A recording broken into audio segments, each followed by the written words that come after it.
दिल्ली में एक ऐसे संगठित अपराध का खुलासा हुआ है जिसने पिछले करीब कई सालों में हज़ारों 10,000 से ज़्यादा चोरी के मोबाइल फ़ोनों को देश की सीमा के पार यानी कि नेपाल पहुंचा दिया। और ये कोई छोटा मोटा गैंग नहीं था, बल्कि एक पूरी चेन थी। पहले चोरी करना, फिर रिसीवर, सप्लायर और बॉर्डर पार भेजने वाला, सब मिलकर इस नेटवर्क को चला रहे थे। इस पूरे ऑपरेशन का पर्दाफाश दिल्ली पुलिस की क्राइम ब्रांच सेंट्रल रेंज ने किया है, जिसने करीब 2 महीने तक लगातार खुफिया जानकारी जुटाई, निगरानी रखी और आखिरकार इस अंतर्राज्यीय और अंतर्राष्ट्रीय रैकेट की जड़ तक पहुंच गई। इस पूरे मामले की शुरुआत होती है दिल्ली की तंग गलियों से, जहां छोटे मोटे चोर मोबाइल स्नैचिंग और चोरी करते। ये मोबाइल बाजार में नहीं बेचे जाते, बल्कि इन्हें सस्ते दामों पर एक खास नेटवर्क के जरिए आगे बढ़ाया जाता।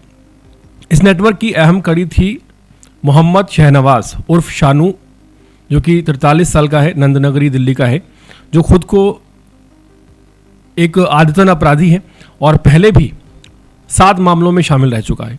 शाहनवाज जैसे लोग चोरी के मोबाइल फ़ोन इकट्ठा करते और उन्हें आगे सप्लाई करते, लेकिन असली खेल यहाँ से शुरू होता था। ये मोबाइल पहुँचते थे मोहम्मद रिजवान के पास, जिसकी 45 साल उम्र है, जो कि कानपुर का रहने वाला है।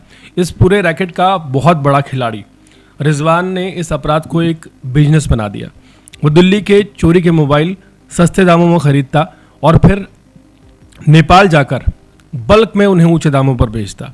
हर मोबाइल पर उसे करीब 3,000 से 4,000 का मुनाफा होता था।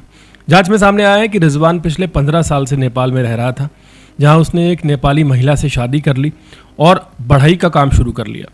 लेकिन असली कमाई उसका अवैध मोबाइल का कारोबार था, जो कि चोरी के होते थे और दिल्ली से चुराए जाते थे। इस पैसे से उसने नेपाल में अपनी दुकान खोल ली, जहां चोरी के मोबाइल खुलेआम बेचे जाते थे, क्योंकि वो इन फ़ोनों को ट्रेस करना वहां पर लगभग नामुमकिन हो जाता था। दिल्ली पुलिस को जब इस नेटवर्क की भनक लगी तो एक योजना बनाई गई। Crowne Plaza parking east Delhi के पास दिल्ली पुलिस ने एक समझदारी से जाल बिछाया। जैसे ही शाहनवाज चोरी के मोबाइल की डिलीवरी देने पहुंचा, उसे मौके पर पकड़ लिया गया।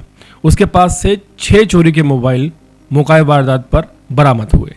उसी समय दूसरी टीम ने बड़ा दांव खेला। गाजीपुर बस स्टैंड के पास रिजवान को पकड़ लिया, जो कि नेपाल में रहता है, जो कि एक लाल ट्रैली बैग में 34 चोरी के मोबाइल फ़ोन लेकर नेपाल भागने की फिराक में था। अगर कुछ ही मिनटों की देरी होती तो वो बॉर्डर पार कर जाता और फिर उसे पकड़ना मुश्किल हो जाता। कुल मिलाकर दिल्ली पुलिस ने 40 चोरी के मोबाइल फ़ोन बरामद किए, जिनकी जांच CIR पोर्टल और जिपनेट के जरिए की गई। इसमें से 6 मामलों का खुलासा हुआ। 34 मोबाइल फ़ोन जो हैं उनकी गुमशुदगी की रिपोर्ट दर्ज मिली है। खुलासा किया गया कि मामले में दिल्ली के अलग अलग थानों के केस में ये शामिल है। इसमें थाना कश्मीरी गेट में 2026 का एक मामला है, केशवपुरम थाने में 2025 का मामला है, कमला मार्केट थाने में 2024 का मामला है, पहाड़गंज में 2024 का मामला है, कालंदी कुंज में 2025 का मामला है, किशनगढ़ में 2025 का मामला है। पूरे ऑपरेशन को इंस्पेक्टर विनय कुमार के नेतृत्व में SI Dinesh, head constable Gaurav, head constable Karamjeet, head constable Ankur, head constable Pankaj और हेड कांस्टेबल हेरेंद्र की टीम ने अंजाम दिया, जबकि ACP सत्येंद्र मोहन की निगरानी में इस कार्रवाई को किया गया।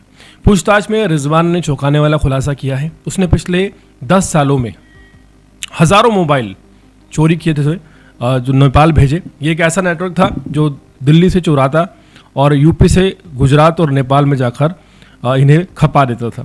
अब दोनों आरोपियों को गिरफ्तार कर लिया गया है और आगे की कानूनी कार्रवाई जारी है।